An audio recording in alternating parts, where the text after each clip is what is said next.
തിരുവനന്തപുരം ചിറയൻകീഴിൽ പാമ്പുകടിയേറ്റ് മരിച്ച 8 വയസ്സുകാരൻ ദിക്ഷലിന് വേണ്ടത്ര ചികിത്സ ലഭിച്ചില്ല എന്ന ആരോപണം നിഷേധിച്ച് ചിറയൻകീഴ് താലൂക്ക് ആശുപത്രി സൂപ്രണ്ട്. ദിക്ഷലിന് പാമ്പുകടിയേറ്റെന്ന് സ്ഥിരീകരിക്കാനായില്ല എന്നാണ് പ്രാഥമിക റിപ്പോർട്ട്.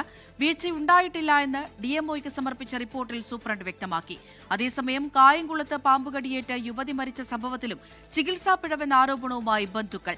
സലീനയെ കടിച്ചത് പാമ്പ് തന്നെയെന്ന് ഉറപ്പില്ലാത്തതിനാലാണ് ആന്റിവെനം നൽകാതിരുന്നത് എന്നാണ് കായംകുളം താലൂക്ക് ആശുപത്രിയുടെ വിശദീകരണം.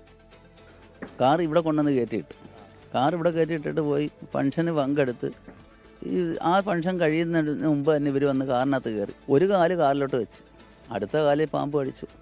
അത് കൂടെ ഉള്ള ഒരു 10ാം ക്ലാസ്സിൽ പഠിക്കുന്ന മകൾ കണ്ടുകൊണ്ട് നമ്മുടെ കാലം കണ്ട് കടിച്ചാണ്ട് ആ സാധനം കൊണ്ട് എഴിഞ്ഞ് പോകുന്നെന്ന് പറഞ്ഞു. ഒരു ടെസ്റ്റ് ചെയ്ത് എന്തോ കടിച്ചെന്ന് അറിഞ്ഞിട്ട് ടെസ്റ്റ് ചെയ്യാവുന്ന ഹോസ്പിറ്റലുകാർ പറഞ്ഞത്.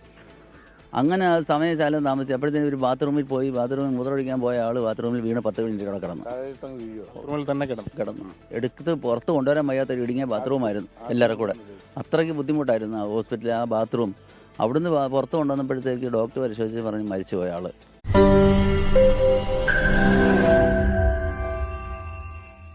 ലോകത്തെവിടെയായാലും ഏത് സമയത്തും 24 വാർത്തകളും ഓഗ്മെന്റഡ് റിയാലിറ്റി പാക്കേജുകളും എക്സ്പ്ലെയിനറുകളും വിശദമായി കാണാൻ ഞങ്ങളുടെ യൂട്യൂബ് ചാനൽ നിങ്ങൾക്ക് സബ്സ്ക്രൈബ് ചെയ്യാം.